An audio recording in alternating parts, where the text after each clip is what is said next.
अस्सलाम वालेकुम स्टूडेंट्स, आपके एग्ज़ाम्स हो रहे हैं और कुछ स्टूडेंट्स ने 27 को मतलब फ़र्स्ट एग्ज़ाम अपना MGT 101 का रखा था। तो आई वांट कि मैं आपके साथ कुछ स्टूडेंट्स के रिव्यूज़ शेयर कर दूं ताकि आपको पता चले कि मतलब जो नेक्स्ट आने वाले स्टूडेंट्स हैं उनको पता चले कि उनका MGT 101 का पेपर कैसा होना है। मोस्टली स्टूडेंट्स को MGT 101 में प्रॉब्लम होती है, इसलिए सबसे पहले मैं आपसे MGT 101 के रिव्यू शेयर कर रही हूँ कि हम इसका पेपर पैटर्न क्या होगा, टाइम कितना होगा और उसके बाद आपके जो क्विज़ेस होंगे या जो आपके MCQs होंगे, जो शॉर्ट होंगे या लॉन्ग होंगे, वो कहाँ से आएंगे। ठीक है, तो सबसे पहले पेपर पैटर्न की बात करते हैं तो 61 मार्क्स का आपका पेपर होगा, 3 शॉर्ट होंगे, 4 लॉन्ग होंगे और 32 MCQs होंगे। क्लियर। और उसके बाद टोटल बने 61 मार्क्स। 90 मिनट का आपके पास टाइम है और 90 मिनट में आप इजीली ये गोल अचीव कर लेते हो। टाइम की आप लोगों ने टेंशन नहीं लेनी, बिल्कुल हेडेक नहीं लेनी टाइम की, आपने बिल्कुल रिलैक्स होकर पेपर करना है। ठीक है। उसके अलावा आपके पास ये जो 32 MCQs है ना, अगर आप जस्ट ये अटैम्प्ट कर लेते हैं, मतलब अगर आपके कॉन्सेप्ट क्लियर है, जस्ट आप MCQs अटैम्प्ट कर लेते हैं, आप लॉन्ग शॉर्ट को तो छोड़ दें, मतलब वो तो आपको आते ही नहीं है। ठीक है, अगर आप जस्ट MCQs कर लेते हैं तो आपके पासिंग मार्क्स तक आ जाएंगे। क्लियर। मतलब लॉन्ग शॉट में से अगर आप कुछ ना कुछ अटैम्प्ट कर देते हैं तो फिर ये होगा कि आपके पासिंग मार्क्स आ जाएंगे और आपको मतलब पास आप हो जाएंगे अच्छे ग्रेड्स के साथ, क्योंकि आपके अभी ये तो जस्ट फाइनल है, आपके मिड टर्म के और क्विज़ेस के, असाइनमेंट्स के, GDBs के, वो भी सारे मार्क्स इंक्लूड होंगे तो आपका ग्रेड अच्छा बन जाएगा।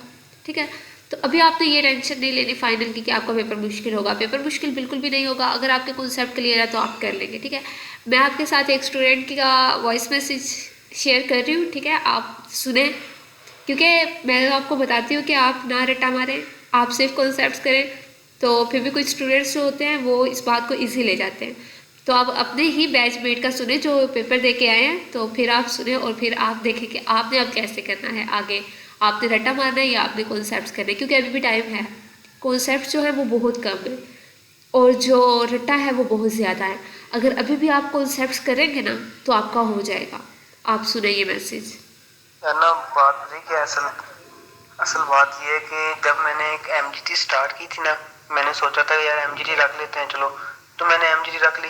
तो मुझे यार ना किसी चीज की समझ नहीं आ रही थी, डेप्टर क्या होता है, क्रेडिटर क्या होता है, शुरू से मुझे समझ नहीं आ रही थी। और आज मेरा सेमेस्टर एंड हो चुका है और अब तक वो मेरी दिमाग में नहीं बैठे क्रेडिटर क्रेडिटर वगैरह।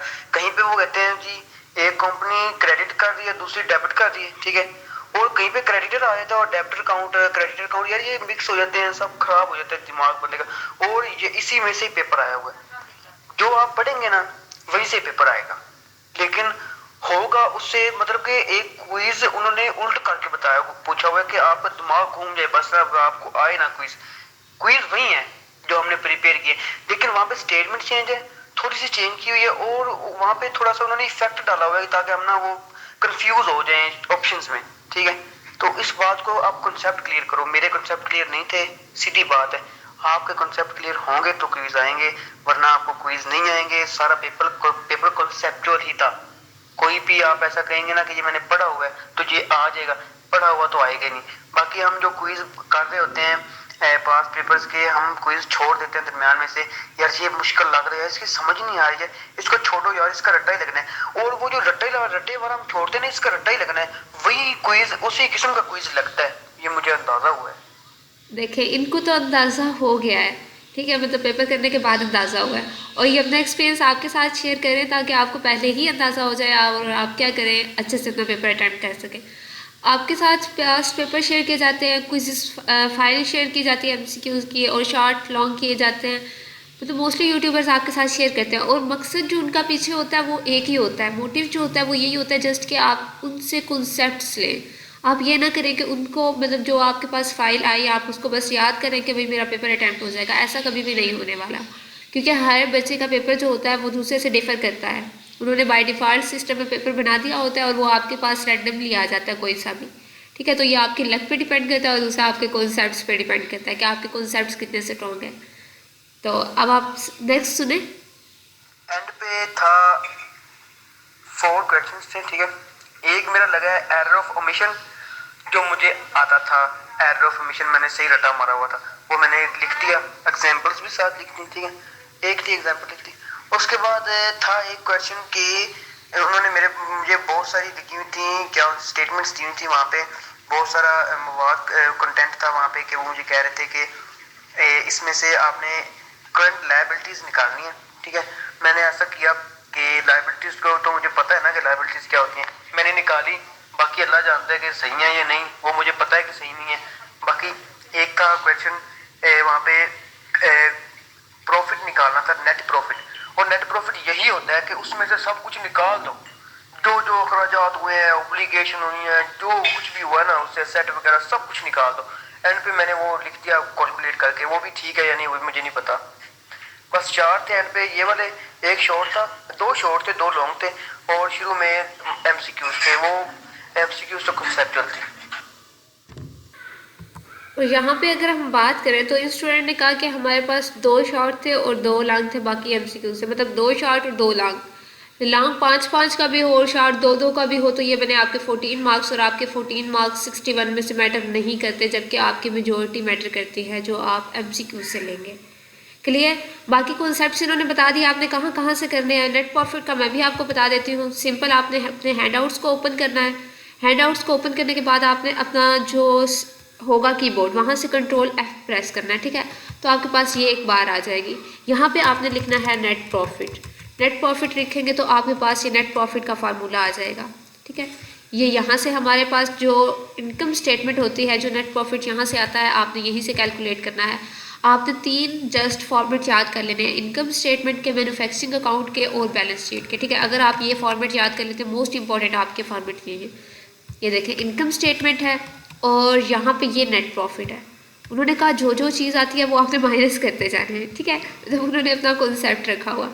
तो आपने क्या करना है, यहाँ पे ये सारी चीज़ें क्या होंगी, मतलब ऊपर वाली जो चीज़ें होंगी, आप देखिए कॉस्ट ऑफ गुड्स सोल्ड में से ग्रॉस प्रॉफिट को माइनस किया, तो इस यहाँ पे सॉरी सेल्स में से कॉस्ट ऑफ गुड्स को माइनस किया, उसके बाद ऑपरेटिंग एक्सपेंसेस को माइनस किया, फिर अदर इनकम को माइनस किया, और आपके पास आ गया नेट प्रॉफिट।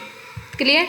मतलब आपको ये आता होगा तो आप यहाँ से फार्मूला बना लेंगे। ये मैंने आपको एमसीक्यूज़ करते हुए भी बताया था जब मैंने आपके साथ एमसीक्यूज़ की फाइल शेयर की थी कि यहाँ पे आपका फार्मूला कैसे बनेगा। यहाँ पे देखिए, मैं आपको फिर बता देती हूँ। ये सेल्स है, सेल्स में से आप कॉस्ट ऑफ गुड्स सोल्ड को माइनस करते हो। अब ये जो सारी चीज़ें आ रही है ना, ये आपकी कॉस्ट ऑफ गुड्स सोल्ड है। अगर आपको cost of goods sold given है तो आपको इन सब को कैलकुलेट करने की ज़रूरत नहीं है, फिर आपको ये सारी चीज़ें गिवन नहीं होंगी। ठीक है, अगर आपको cost of goods sold given नहीं है, फिर आपको ये सारी चीज़ें गिवन होगी, फिर आपको 1 बाय 1 इनसे क्या करनी होगी, कॉस्ट फाइंड करनी होगी। यहाँ से आपने क्या करना है, इन सारी चीज़ों को ऐड कर देना है। सिंपली जो आपका क्लोजिंग स्टॉक होगा उसको माइनस कर देना है। ठीक है, फार्मूले में आपने यही करना है। ओपनिंग को और जो भी परचेजेस वगैरह होती है उनको ऐड कर देते हैं और क्लोजिंग को माइनस करते हैं। क्लोजिंग को हर दफ़ा माइनस करते हैं, ये मस्ट है। उसके बाद ऑपरेटिंग एक्सपेंस आ जाते हैं और इन सारे एक्सपेंसेस को ऐड करते हैं। जो भी चीज़ एक्सपेंसेस में डेप्रिसिएशन चार्जेस वगैरह सारी चीज़ें अगर आएंगी उनको आपने ऐड कर देना। क्लियर? उसके बाद आ जाएगा आपका डिस्काउंट और profit on sale of motor. अगर ये भी आपका डिस्काउंट या प्रॉफिट गिवन है, इसको भी आपने ऐड करना है। ठीक है, माइनस जो करनी है वो सिर्फ एक चीज़ करनी है, क्लोजिंग स्टॉक पूरी के पूरी इनकम स्टेटमेंट, बाकी सब में आपने क्या करना है, इनको ऐड करना है। और ऐड करने के बाद ठीक है, लास्ट पे जाके आपने क्या करना है, सेल्स में से कॉस्ट ऑफ गुड्स जो आपने पहले फाइंड कर ली इसको माइनस कर दें, फिर माइनस कर दें ऑपरेटिंग एक्सपेंसेस को, और फिर माइनस कर दें अदर इनकम को जो आपने यहाँ पे ये फाइंड की। क्लियर? अब मैं आपको सेकंड मेथड बता रही हूँ कि सेकंड मेथड में आप इसको किस तरह कर सकते हैं। मतलब अगर आप ये अलग अलग चीज़ें नहीं कैलकुलेट करना चाह रहे तो आप अपनी सेल्स लें, उसमें से माइनस करते जाएं ये सारी चीज़ें। ठीक है, अगर कॉस्ट ऑफ गुड्स सोल्ड है तो इसको माइनस कर दें। अगर ये cost of goods sold given नहीं है तो इन ऊपर वाले चारों को माइनस करें, और क्लोजिंग को पहले हमने माइनस किया था अब ऐड कर दें। ठीक है, सिर्फ क्लोजिंग का चेंज होगा, बाकी सारी आपने क्या करनी है, एज इट इज़ माइनस कर देने हैं सारे एक्सपेंसेस, और बाकी सारी माइनस कर देनी है। यहाँ पे सिंपल नेट प्रॉफिट का फार्मूला ये है कि सेल्स लें, ठीक है, उसमें से सारी चीज़ें माइनस कर दें। अगर क्लोजिंग स्टॉक उसमें आया हुआ है तो उसको ऐड कर दें, उसके अलावा जितनी भी चीज़ें आई हुई हैं उनको माइनस कर दें, और वो आपका फार्मूला बन जाएगा। आपने as it is net profit का वही फार्मूला ले लेना। क्लियर? यहाँ से चीज़ क्लियर होगी हमारे पास नेट प्रॉफिट की। उसके बाद यहाँ पे एक और स्टूडेंट ने रिव्यू शेयर किया है, उनका है कि जो उनका पेपर था वो 10 to 16 मॉड्यूल में से था और 17 और 18 में से बिल्कुल नहीं था। ठीक है। लेकिन 17 और 18 अब इसका मतलब ये नहीं है कि आप बिल्कुल छोड़ दें, आप सिर्फ उसके कॉन्सेप्ट्स करें। उसमें बहुत ज़्यादा आपको ना वो गिवन है आपके फॉर्मेट, उनको आपने बिल्कुल नहीं देखना, उनको आपने बिल्कुल याद नहीं करना, वो मतलब छोड़ दें उसको, ठीक है। अभी आप जितना कर सकते हैं उसको छोड़ दें। सिर्फ आपने जो 17 और 18 मॉड्यूल है उसका मैं आपको बता देती हूँ कि आपने जस्ट कितना करना है दिस वन स्लाइड से, ठीक है। या आपके हैंड आउट्स पे भी ये लिखा हुआ है अगर आप हैंड आउट्स रीड आउट करना चाहें तो। यहाँ पे जो बात है वो जस्ट यहाँ पे ये बात है कि जो लार्जर कंपनीज होते हैं उनके क्या होते हैं, डायरेक्टर में हैव सम शेयर्स, ये आपको लेक्चर में बात बताई हुई है। और यहाँ से आपने ये MCQs के लिए जस्ट आपने प्रिपेयर करना है, ठीक है। MCQs के लिए आपने ऐसे क्या करना है, सारी स्लाइड को रीड आउट कर लेना है और जो आपने याद करना है मैं आपको वो बताती हूँ कि आपने याद क्या करना है। ये 5 याद कर लें, ठीक है, कि फाइनल रिपोर्ट के लिए अकाउंट के लिए आप क्या करते हैं, ये 5 याद कर लें। उसके बाद ये 5 कंपोनेंट याद कर लें। उसके अलावा बाकी सारा आपने रीड आउट करना है, ठीक है।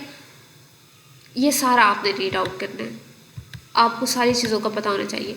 देखिए करंट लायबिलिटी और करंट ये एसेट्स और ये सारी चीज़ें यहीं से आएगी। ये बाकी सारा जो है ये आपने रीड आउट करना है, ठीक है। और ये जो फॉर्मेट्स वगैरह गिवन है इनको आपने इग्नोर करना है, इनको आपने बिल्कुल भी याद नहीं करना। उसके अलावा जो आपका 18 मॉड्यूल आ जाता है उसके जो ये है, यहाँ से बस एक बात याद रखने वाली, एनालिटिकल स्टेटमेंट है, कैश रिसिप्ट को कैश इनफ्लो, कैश पेमेंट को कैश आउटफ्लो कहते हैं। सिंपल मतलब सिंपल MCQs याद रखने वाले हैं और इसमें कोई भी कॉन्सेप्ट नहीं है। कैश बुक का ये याद कर ले, कैश बुक क्रोनोलॉजिकल है, ठीक है, इसका ऑर्डर सिंपल ये कैश ट्रांजैक्शन देती है और इसका सेकंड नेम जो है वो बुक ऑफ सेकंड इन्वेंट्री है। जो जो हाईलाइट है ये याद कर लें, ठीक है। ये MCQs के लिए जस्ट। उसके बाद ये फॉर्मेट गिवन है, आगे से सारा जो है 18 मॉड्यूल ये भी फॉर्मेट का है, एग्जांपल्स हैं वो आपने नहीं करना, ठीक है। 18 मॉड्यूल का जस्ट ये जो फर्स्ट लेक्चर है ये आपने करना है और वो भी क्या करना है मैंने आपको बता दिया। बस आप 18 और 17 मॉड्यूल में से ये कर लें और बाकी सारे को छोड़ दें, कुछ भी ना करें, ठीक है। स्पेशल फोकस 14, 15 और 16 पे है क्योंकि इनमें से लॉन्ग आ रहे हैं, ठीक है। उसके अलावा हमारे पास है calculate net profit after tax, net profit after tax और ये 5 मार्क्स का है, ठीक है। अब आपने यहाँ पे क्या करना है, नेट प्रॉफिट कैलकुलेट करना है और वो कैसे कैलकुलेट करना है हम यहाँ पे कर चुके हैं। अगर ये नेट प्रॉफिट हमारे पास कैलकुलेट हो गया, इसके बाद अगर हमारे पास टैक्स गिवन है तो हम उसको क्या करेंगे, माइनस कर देंगे बीच में से टैक्स को, ठीक है। तो ये आपके पास आ जाएगा net profit after tax. Next हमारे पास हमें एक accumulated depreciation account, accumulated depreciation account हमने ऑलरेडी बनाए हुए हैं। यहाँ पे फिर मैं आपको सर्च करके बता देती हूँ अक्यूमुलेटेड डेप्रिसिएशन अकाउंट।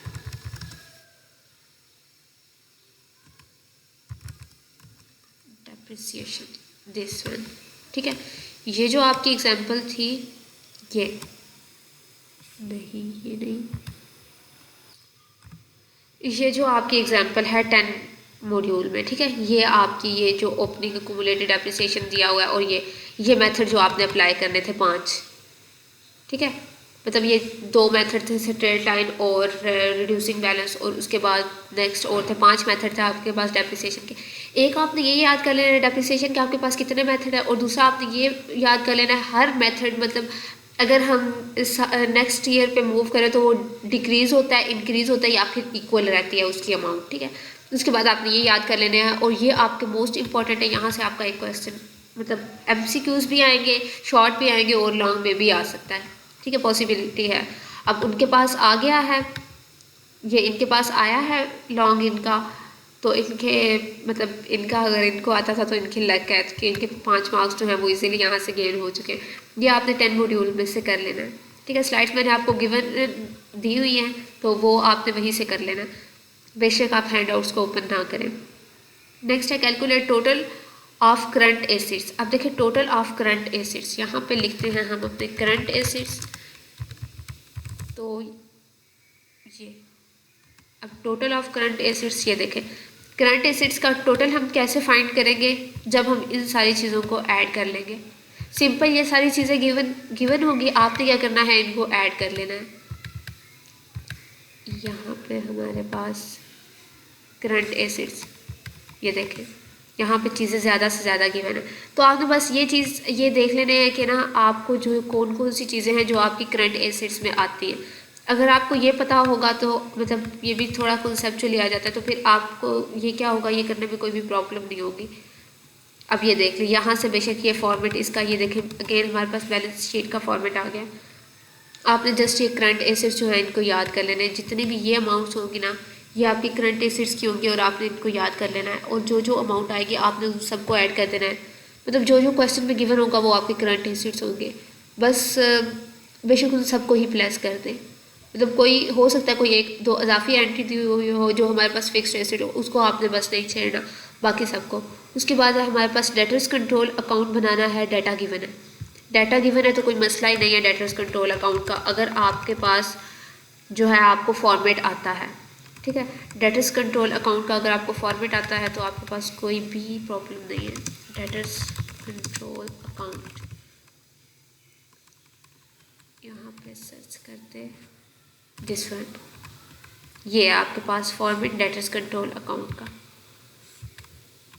ये अगर आपके पास आपको ये आता है, मैंने आपको बोला था आपने ये याद करने हैं 4 अकाउंट, और ये 4 अकाउंट डेटर कंट्रोल अकाउंट और ट्रेड रिसीवेबल कंट्रोल अकाउंट एक ही अकाउंट के 2 नेम हैं। अब हो सकता है इनका आ गया है कि डेटर कंट्रोल अकाउंट करें और आपका सेम डाटा के साथ आ जाए ट्रेड रिसीवेबल, और तब आप देख रहे हो कि ट्रेड रिसीवेबल क्या होता है। तो ट्रेड रिसीवेबल जो होता है वो आपका डेटर कंट्रोल अकाउंट के होता है, क्रेडिटर और ट्रेड पेएबल, ठीक है। ये आपके जो है ये आपके मोस्ट इंपॉर्टेंट है, आपने इनके फॉर्मेट मस्ट याद करने हैं। इनके फॉर्मेट इनकम शीट के, बैलेंस स्टेटमेंट के, सॉरी बैलेंस शीट और इनकम स्टेटमेंट के, और उसके बाद मैन्युफैक्चरिंग अकाउंट के, ठीक है। ये 3 और ये 2 ये आपने मस्ट याद कर लेने हैं, ठीक है। मतलब इसको आप रट्टा लगा लें, यहाँ पे इनकी अमाउंट्स पुट करके और इस साइड को ऐड कर देना है, इस साइड को ऐड कर देना है सिंपली, ठीक है। उसके बाद इनका आ जाता है identify cash inflow cash outflow. जो चीज़ आपके पास आ रही है, मतलब जो कैश अगर आपको मिल रही है वो कैश इनफ्लो होगी, कैश आउटफ्लो अगर आपके पास जा रही है, आपका जो एक्सपेंस है वो आपका कैश आउटफ्लो है, इनकम जो है वो आपकी कैश इनफ्लो है, ठीक है।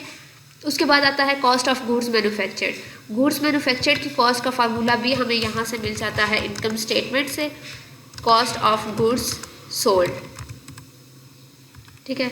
यहाँ पे ये देखें सारी जो भी चीज़ें गिवन होंगी उनको ऐड कर लेना है, माइनस जस्ट कर देना है क्लोजिंग स्टॉक, ठीक है। और यहाँ पे ये आपने गिवन रखनी है चीज़ जो आपने ऐड कर रहे हैं ना वो आपकी इनमें से कोई चीज़ ना हो, और ये आपको तब पता चल जाएगा जब आपको फार्मूला आता होगा कि हमने ये 3-4 चीज़ें ही ऐड करनी है।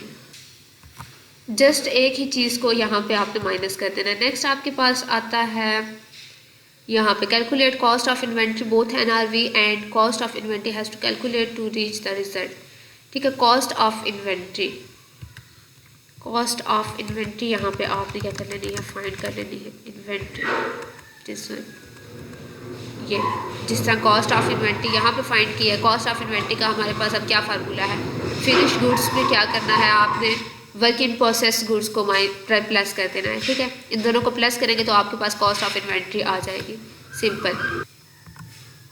उसके अलावा आपने एनआरवी भी फाइंड करनी है। एनआरवी आपके पास क्या है, नेट रियलाइजेबल वैल्यू, ठीक है, वो इस प्रोसेस से करनी है। अगर आपको ये नहीं क्लियर तो आप 15.1 जो प्रैक्टिस है ना इसका आप लेक्चर जाके ले लें, ठीक है, तो आपको क्लियर हो जाएगा। अभी इस वीडियो को हम शॉर्ट करते हैं थोड़ा, उसके बाद एमसीक्यूज़ आ जाते हैं। एमसीक्यूज़ में हमारे पास रिवैल्यूएशन ऑफ एसेट्स का एमसीक्यूज़ है, ये आई थिंक आपका आया हुआ है 16 मॉड्यूल से, ये दिस वन। तो आपने क्या करना है, इस सारे को एक दफ़ा रीड आउट कर लेना है, ठीक है। रिवैल्यूएशन ऑफ एसेट्स को सारे को एक दफ़ा रीड आउट कर लेना है। जब आप इसको रीड आउट कर लेंगे तो आपके क्या हो जाएंगे, कॉन्सेप्ट्स क्लियर हो जाएंगे। आई होप सो कि आपके कॉन्सेप्ट क्लियर हो जाएंगे, ठीक है। नेक्स्ट आपके पास आ जाता है रिवैल्यूएशन ऑफ एबिलिटी, ये भी लायबिलिटी, ये भी आपका 16 मॉड्यूल से आया हुआ है। कॉस्ट ऑफ गुड्स सोल्ड मैंने आपको बता दिया already. Cost of goods manufactured, ये देख लेते हैं कॉस्ट ऑफ गुड्स मैन्युफैक्चर्ड क्या है आपके पास। यहाँ पे ये आप टर्म्स लिखें जो जो एमसीक्यूज़ में आई हुई है, ठीक है। और इस सारे को क्या करें, एक दफ़ा रीड आउट कर लें। ये कॉस्ट ऑफ गुड्स मैन्युफैक्चर्ड किसको कहते हैं और ये कॉस्ट ऑफ गुड्स मैन्युफैक्चर्ड है क्या, ठीक है। इस सारे को एक दफ़ा रीड आउट कर लें, आपके कॉन्सेप्ट्स क्लियर हो जाएंगे एमसीक्यूज़ के लिए। Rectification of error most important topic, ठीक है, ये तो तकरीबन सभी में आएगा, शॉर्ट में भी और एमसीक्यूज़ में भी और सभी के पेपर्स में आएगा। तो आई होप कि आपको आता भी हो। एरर को रेक्टिफाई करना, ये आपके पास आई थिंक मॉड्यूल मतलब मॉड्यूल 12, 11 या फिर 10 में है ये आपके पास, ठीक है। वहाँ से ये आपको मिल जाएगा। एरर गिवन होता है, आपने जस्ट क्या करना होता है, उसको रेक्टिफाई करना होता है। यहाँ पे अगर मुझे मिल जाए तो मैं आपको क्लियर करवा दूँ। तो यहाँ पे ना जस्ट आपने छोटा सा कॉन्सेप्ट करना है, ठीक है। अगर वो आपको कहे कि आपके पास यहाँ पे अगर वो आपको कहे कि आपने एक टाइपराइटर बाय किया, ठीक है, टाइपराइटर, और उसकी प्राइस है आपके पास 500। अब आपने और दूसरी कोई एंट्री नहीं की। अब आप बताएं कि आप इस एरर को रेक्टिफाई कैसे करेंगे। ये एक छोटी सी एग्जांपल मैं आपको दे रही हूँ, ठीक है। तो आपने क्या करना है, अब आप जनरली देखें, अगर आप एक टाइपराइटर बाय कर रहे हैं, मतलब आप एक एसिड बाय कर रहे हैं, तो ऑब्वियसली कैश आपने पे की। अब कैश का अकाउंट क्या हुआ, आपने उसको छेड़ा ही नहीं। तो अब आपने क्या करना है, कैश का जो अकाउंट था उसको आपने क्रेडिट कर देना है कितनी अमाउंट से, 500 से। क्लियर, मतलब छोटा सा ये अब रेक्टिफाई हो गया है। अब ये आपने कैश अकाउंट क्या किया, इसको क्रेडिट कर दिया, यहाँ पे अकाउंट में लिख लें, कैश अकाउंट को आपने क्रेडिट कर दिया 500 रुपीज़ से, और इसके अगेंस्ट आपने डेबिट भी करना है। तो आप क्या करें, सिंपल आपका जो सस्पेंस अकाउंट है ना, इसको डेबिट कर दें 500 रुपीज़ से। पहले डेबिट करते बाद में क्रेडिट, ये जस्ट मैं आपको समझाने के लिए कर दूँ, ठीक है। अब अगर वो आपको कहता है कि आपने 500 किए, ठीक है, 500 का आपने एक टाइपराइटर बाय किया, सेकंड एग्जांपल, कैश आपने 500 क्रेडिट कर दिया, और जो टाइपराइटर का अकाउंट था ना, उसमें भी आपने 500 क्या किया, क्रेडिट कर दिया। अब अगर क्वेश्चन की स्टेटमेंट में ये गिवन हो जिसका मफहूम ये हो, तो अब वो कहे कि इस एरर को क्या करो, रेक्टिफाई करो। तो इस एरर को अब आप रेक्टिफाई कैसे करेंगे, सिंपल, अगर आप देखें, आपने टाइपराइटर बाय किया तो आपको क्या एंट्री करनी है कि कैश क्रेडिट हो और टाइपराइटर डेबिट हो। यहाँ पे कैश तो क्रेडिट है, इसकी एंट्री ठीक है, और यहाँ पे जो टाइपराइटर है ना उसका अकाउंट भी क्रेडिट है, मतलब इसकी एंट्री गलत है। तो आप सिंपली क्या करेंगे, यहाँ पे टाइपराइटर लिखेंगे, उसके अकाउंट को क्या करेंगे, डेबिट करेंगे, कितने अमाउंट के साथ, 500 के साथ होंगे क्लोज, दैट्स ऑल, ठीक है। लेकिन यहाँ पे उसने क्या किया कि क्रेडिट आपने 500 ऑलरेडी दिया हुआ है, तो अब ये जो है आपके पास, आपने डेबिट 500 कर दिया। अब जो आपने ये डेबिट 500 किया, इसके साथ अगर आप सेकंड एंट्री यहाँ पे सस्पेंस अकाउंट की करते हैं, ठीक है, SA लिख लूँ, सस्पेंस अकाउंट, इसको क्रेडिट कर देते हैं 500 से, तो ये भी एंट्री आपकी गलत है। क्यों, क्योंकि हमने क्या किया, ऑलरेडी यहाँ पे हमारे पास 500 है, ठीक है, मतलब इसको हमने क्रेडिट कर दिया। यहाँ पे तो था ना, हमने क्या, यहाँ पे दूसरी कोई भी अमाउंट जो थी वो हमने ऐड ही नहीं की थी। यहाँ पे मेंशन था कि नो एंट्री, आपने दूसरी कोई एंट्री नहीं की। यहाँ पे मेंशन है कि आपने एंट्री की है, लेकिन आपने टाइपराइटर को क्रेडिट किया है, तो यहाँ पे ये गलत एंट्री की है, ठीक है। अब एक दफ़ा तो इसकी ओरिजिनल प्राइस हमारे पास डेबिट होगी, और दूसरी दफ़ा हम इस 500 के इफेक्ट को कैंसिल करेंगे, और यहाँ पे 500 ऐड होगा, यहाँ पे 1000 रुपीज़ हो जाएंगे, वहाँ 1000 होंगे, तो यहाँ पे अल्टीमेटली 1000 हो जाएंगे। क्लियर, बस ये आपका दो तरह से रेक्टिफिकेशन ऑफ एरर्स आ सकता है। ये आपका सिंपल यही कॉन्सेप्ट है जो मैंने आपको क्लियर कर दिया, ठीक है, क्योंकि ये मुझे मॉड्यूल नहीं मिला कि ये कौन से मॉड्यूल में है, ताकि आप जाके देख सकें। उसके अलावा आपका आ जाता है प्रॉफिट डिस्ट्रीब्यूशन स्टेटमेंट, ये भी आई थिंक 16 से है। तो यहाँ पे आपने लिखना है प्रॉफिट डिस्ट्रीब्यूशन स्टेटमेंट, और यहाँ पे इसके अबाउट जितना भी थोड़ा बहुत टेक्स्ट आ रहा होगा, आपने उसको क्या करना है, 1 पेज 2 पेज उसको आपने पढ़ लेना है, डिस्ट्रीब्यूशन स्टेटमेंट, ठीक है, प्रॉफिट, यहाँ पे ये आ जाता है, ये 16 मॉड्यूल का है। तो ये आपने ये जो सेकंड आपका है ना टॉपिक, इसको आपने रीड आउट कर लेना है सिंपली थोड़ा सा। उसके बाद आपका आ जाता है basic concept of debit and credit, most important concept, ठीक है। यहाँ पे आपकी क्या चीज़ है, अगर कोई चीज़ आप बाय कर रहे हो, आपके पास आ रही है तो डेबिट है, आपके पास से मतलब जो मेन अकाउंट होल्डर है। अगर मशीन अकाउंट कर रहे हो तो उसमें जो चीज़ आएगी, मतलब मशीन आएगी, तो वो डेबिट होगी। जो भी चीज़ अकाउंट के अकॉर्डिंग आएगी वो डेबिट है, अकाउंट के अकॉर्डिंग जाएगी वो क्रेडिट है। लेकिन यहाँ पे दूसरा कॉन्सेप्ट, यहाँ पे एक और चीज़ का है, डेबिट और क्रेडिट का, ठीक है। एक तो ये simple concept, second concept debit और क्रेडिट का ये है, जो आपका एक्सपेंस होता है वो आपका डेबिट होता है, हालांकि वो आप खर्च कर रहे हो, लेकिन वो आपका डेबिट होगा। और जो इनकम होगी जो आपके पास आ रही है, हालांकि इनकम आ रही है लेकिन वो है आपकी इनकम, तो वो आपके पास क्या होगा, वो आपकी क्रेडिट होगी। क्लियर, ठीक है, ये यहाँ पे बस इतना ही कॉन्सेप्ट है। उसके बाद यहाँ पे ये कुछ और स्टूडेंट्स का रिव्यू है, रेक्टिफिकेशन ऑफ एरर्स में से भी आया हुआ था, वो आपको मैंने बता दिया। पेपर बहुत इजी था एमजीटी का, इंडीड इजीली सब क्लियर कर लेंगे, पास्ट पेपर से कुछ नहीं आया था। आपका सिलेबस चेंज हो गया तो बेटर ये है कि आप पास्ट पेपर ना करें। सब 10 to 18 मॉड्यूल से आया था, थ्योरेटिकल तो कोई क्वेश्चन नहीं था, न्यूमेरिकल आए थे जस्ट, ठीक है, मतलब आपका कॉन्सेप्ट्स आए थे। लेकिन जो मैंने आपको स्टूडेंट्स का मैसेज सुनाया उसका एरर ऑफ ओमिशन या कमीशन कोई आया था, तो इस तरह हो सकता है आपका भी चांस बाय लक आपके पास कोई डेफिनेशन आ जाए। ये नहीं कि डेफिनेशंस को आप बिल्कुल छोड़ दें, डेफिनेशंस प्रिपेयर करें, फार्मूलाज प्रिपेयर करें और उसके बाद अपने कॉन्सेप्ट्स पे फोकस रखें। क्योंकि अगर आपके कॉन्सेप्ट्स आते हैं, आपके एमसीक्यूज़ क्लियर हो जाते हैं, और अगर आपके पास एमसीक्यूज़ क्लियर हो जाते हैं तो आपका 50% पेपर अटैम्प्ट हो जाता है। उसके बाद कंट्रोल अकाउंट नहीं आया, इसका नहीं आया, तो हो सकता है आपका आ जाए। इसको आप बेशक ना करें कंट्रोल अकाउंट को, मतलब अगर किसी की ज़ीरो प्रिपरेशन है ना तो वो बेशक कंट्रोल अकाउंट छोड़ दे, तो पॉसिबिलिटी होगी कि वो उसके पास ना आए। कुछ क्वेश्चन के फॉर्मेट भी गिवन थे, एक्स्ट्रा वर्किंग नहीं करनी पड़ी। अगर फॉर्मेट गिवन है तो ये आपकी लक है, लेकिन इसका मतलब ये बिल्कुल नहीं है कि आपने फॉर्मेट याद नहीं करने, आपने फॉर्मेट ज़रूर याद करने हैं, ठीक है। क्योंकि वो आपके पास आपके एमसीक्यूज़ में, शॉर्ट में, जहाँ पे भी आपके पास फार्मूले यूज़ हो रहे हैं वो आपके पास यूज़फुल होंगे। उसके बाद है कॉस्ट ऑफ गुड्स मैन्युफैक्चर का एक क्वेश्चन था, ये ऊपर हो गया। डेबिट क्रेडिट क्या होते हैं ये भी मैंने आपको बता दिया। डेटर्स और क्रेडिटर्स क्या होते हैं, अब जिनसे हम पैसे लेते हैं वो हमारे क्रेडिटर होते हैं, जिनको हम पैसे देते हैं वो हमारे डेटर होते हैं। या यूँ कह लें कि जिनके पैसे हमने देने हैं वो हमारे क्रेडिटर हैं, हमने देने हैं। जिनसे लेने हैं वो डेटर है, मतलब हमने लेने हैं डेटर और देने हैं तो क्या होंगे, क्रेडिटर होंगे, ठीक है। बस यहाँ पे ये छोटा सा एग्जाम कॉन्सेप्ट है और ये आपका पेपर यहाँ पे सारा इसका रिव्यू हो गया है। जो भी मतलब स्टूडेंट्स ने दिया 27 को पेपर, तो अब मैं आपके लिए दुआ कर सकती हूँ कि आपके नेक्स्ट जिन भी स्टूडेंट्स का पेपर उनका अच्छा हो। Good luck for your exams. Thank you for watching this video and अल्लाह हाफिज़।